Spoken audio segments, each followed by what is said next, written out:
This tribe of cavemen knew nothing besides how to hunt and eat rabbits until one day when all of a sudden they got kicked out of their home. To get back their place, they need to defeat the other tribe not in battle, but a football match. Football is considered the oldest game in human history. It all started during the time when dinosaurs were alive and lived alongside humans. One day, a meteor hit on Earth and killed all the dinosaurs.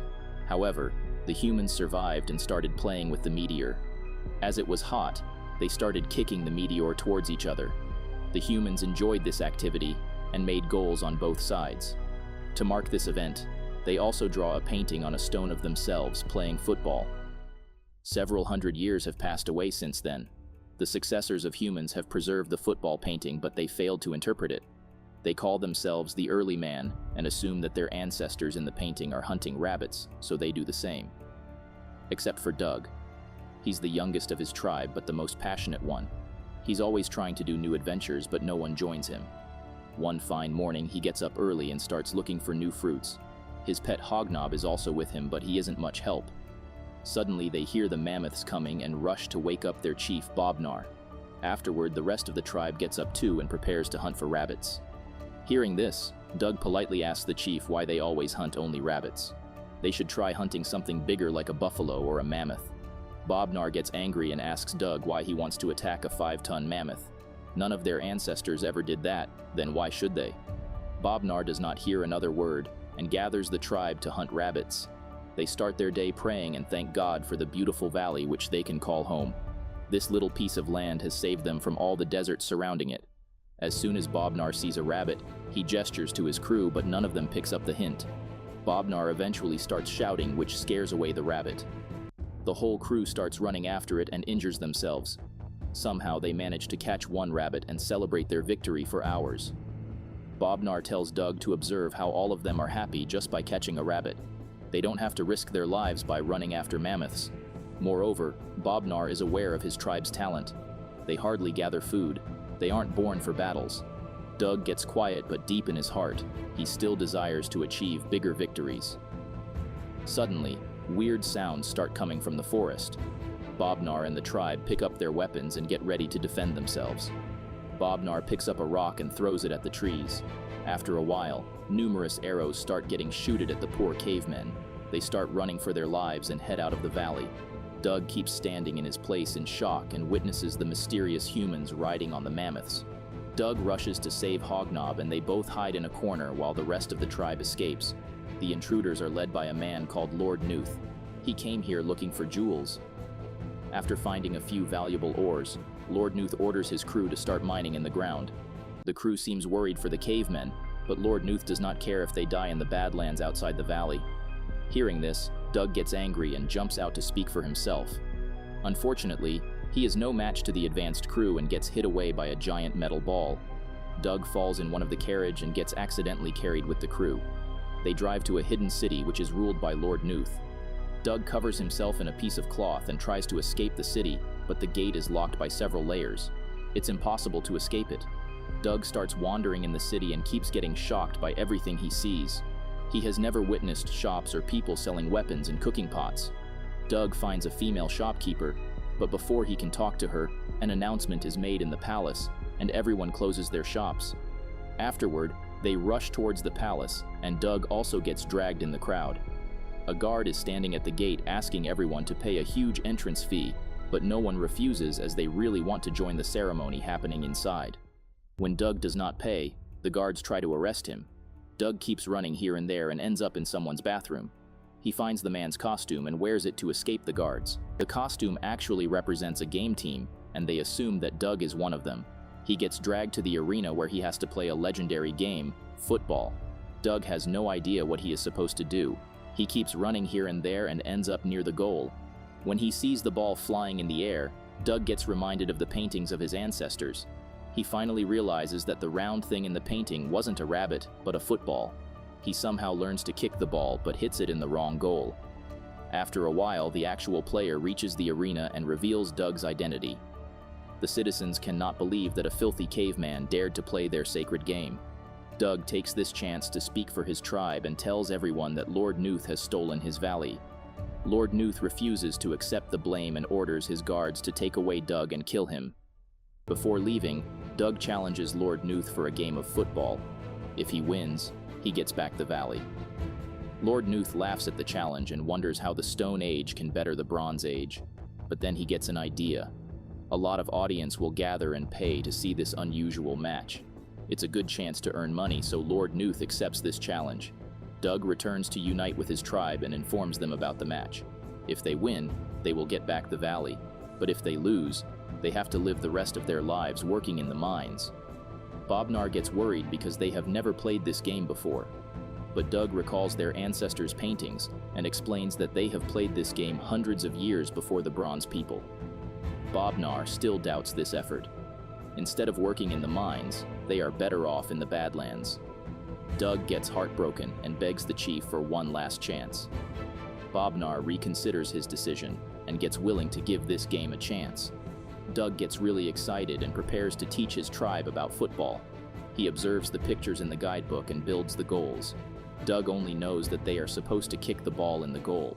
He gives his tribe a chance, but they all start fighting over the ball. Doug explains that they need to be patient and focus on kicking the ball, but the innocent cavemen keep throwing the ball in wrong directions.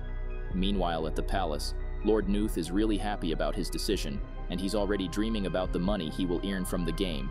His assistant, Dino, reminds him about the Queen finding out his plan, but Lord Nooth does not seem worried about it at all. He believes that the Queen is too old to pay attention to such matters. As he says that, a message bird arrives and delivers the words of the Queen.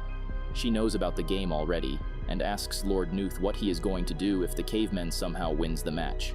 Though it is impossible, if it happens, the royals will be humiliated in front of the whole public. Lord Nooth is being warned by the Queen, but he still does not care. A bunch of cavemen can never defeat his team of professional players. They are the champions. However, the cavemen aren't giving up so easily. They get up early in the morning and start practicing.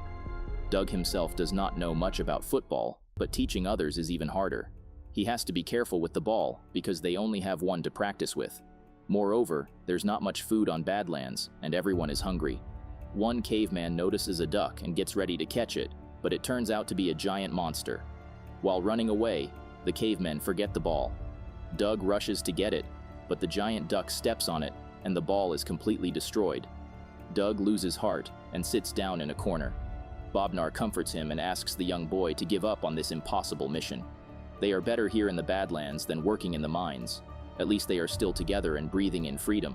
Their ancestors might have played football, but it will take more time to learn this game. Moreover, they have lost the ball as well. Despite all this advice, Doug is not ready to back off. He believes there's still enough time. All he needs is to get another ball. As no one else is going to help him, Doug takes his pet Hognob to the city of the Bronze people. They sneak in the middle of night and head towards the arena. Doug asks Hognob to distract the guards while he gets the ball. As soon as Doug steps in the arena, he falls down miserably and ends up on the ground. There he notices someone playing alone in the middle of the field. It's the female shopkeeper Doug met earlier. She seems really good at football and really passionate about it too. Even in the dark night, she handles the ball like a professional. The girl suddenly notices Doug and asks him to come forward. She scolds him for coming to the sacred turf as no one is allowed here. Doug explains that he needed some balls. This impresses the girl as she cannot believe that a caveman came all the way here just to get the balls. It's stupid but brave as well, so the girl agrees to help him. She also introduces herself as Guna and takes Doug to grab some balls. Guna feels jealous of Doug because he is getting a chance to play on the pitch, the sacred turf, in front of the huge audience. Guna can only dream of that as female players are not allowed. That's why she often sneaks in the arena to experience how it is like playing in the field. After grabbing the balls, they head towards the exit but get encountered by the guards. They chase Doug and Guna in the whole field but fail to catch them. Meanwhile, Lord Nooth hears someone's sounds and assumes that it is one of the helpers. He starts asking for a massage and music while relaxing in the bathtub. Hognob plays along and does as said. Lord Nooth eventually notices Hognob and orders his assistant to catch the animal. Guna has taken the guards to the middle of the field and uses her exceptional kicking skills to defeat all of the guards. Afterward, they get Hognob and escape the city. Doug offers Guna to play in their team and fulfill her dream of getting on the sacred turf, and in exchange she has to help them practice football. Guna asks the cavemen about their formation and other game tactics, but they seem to be clueless. Guna tells them how incredible each player of the opposing team is. It's not an easy task to defeat them. They have only one weakness. They lack unity, and each player wants to shine by himself. On the other hand, the cavemen got each other. Their teamwork can help them win. Doug finalizes his team but lacks one more player. Hognob wants to join, but Doug prefers to add the old chief instead. They don't have training grounds, so they start practicing on the volcanoes. Guna brings everything in use and trains the players all day and night. They also make shoes and uniforms for themselves and get fully ready to hit the game field. Meanwhile, a few workers of Lord Nooth find the paintings in the valley and realize that the ancestors of cavemen were playing football for centuries before the bronze people did. The queen also learns this fact and sends another message bird. If Lord Nooth loses against the cavemen, he will be thrown down in his own mines. The cavemen are training endlessly, and their potential cannot be ignored anymore. Lord Nooth needs to come up with a proper plan. After thinking carefully, he decides to mess with the innocent cavemen's minds and make them give up even before the game starts. Later that day, Doug is all geared up for the match, and now his crew has also become hopeful. Soon they will get back their home. As Doug was busy imagining the future, someone attacked him from behind. He gets kidnapped and taken to the valley mines. There he meets Lord Nooth, who wants to show the boy something really important. He has found some more paintings and they tell the whole story of the cavemen. They didn't only play football, they invented this game and even taught other tribes how to play. However, they had one big problem. No matter how many times they played, they always lost. Day after day, game after game, and eventually they gave up. Doug's ancestors were losers, and Doug will also face defeat, so it's better for him to make another deal with Lord Nooth. Hognob arrives to take Doug, but the poor boy is completely brainwashed by Lord Nooth and runs after him to make a deal. The next day, the whole city gathers at the arena and pays the huge ticket fee just to watch the match between the Bronze and the Brutes. Even the Queen arrives to witness this historical event. She has also brought her royal commentators to make the game more exciting. The game is about to start, but Doug arrives all by himself. He has made a deal with Lord Nooth, according to which he gets back the valley, but he needs to surrender in front of the public. As Doug says that he has given up against the champions, Lord Nooth immediately tells everyone to go back home as there will be no game today. Suddenly, the giant duck flies towards the stadium carrying the cavemen team. Doug tells the chief about the paintings, but Bobnar believes that some terrible paintings cannot define what they are. Thanks to Doug, the cavemen have realized that they can be something more than just rabbit hunters, and today, they are going to prove that. They are challenging the champions. The Bronze team seems uninterested as they know that the cavemen cannot even hold the ball. As the match starts, the cavemen easily make the first goal and show their opponent that this match is not going to be a piece of cake. The Bronze gets angry and starts playing at their full potential. They score 2 more goals and lead the match. Guna reminds her team of the training they had. It's time to give their best for the sake of getting back their home. The cavemen feel a new energy and make 2 goals. The score gets equal at 3 and just a few minutes are left. The winning team only needs 1 more goal. Seeing the gravity of the situation, Lord Nooth decides to use the illegal method. He replaces the referee and asks the Bronze to get harsh with the cavemen. As the last round starts, the Bronze players start hitting and pushing the cavemen, but Lord Nooth allows all of those moves. Even Bobnar gets seriously injured but gets a penalty against the team.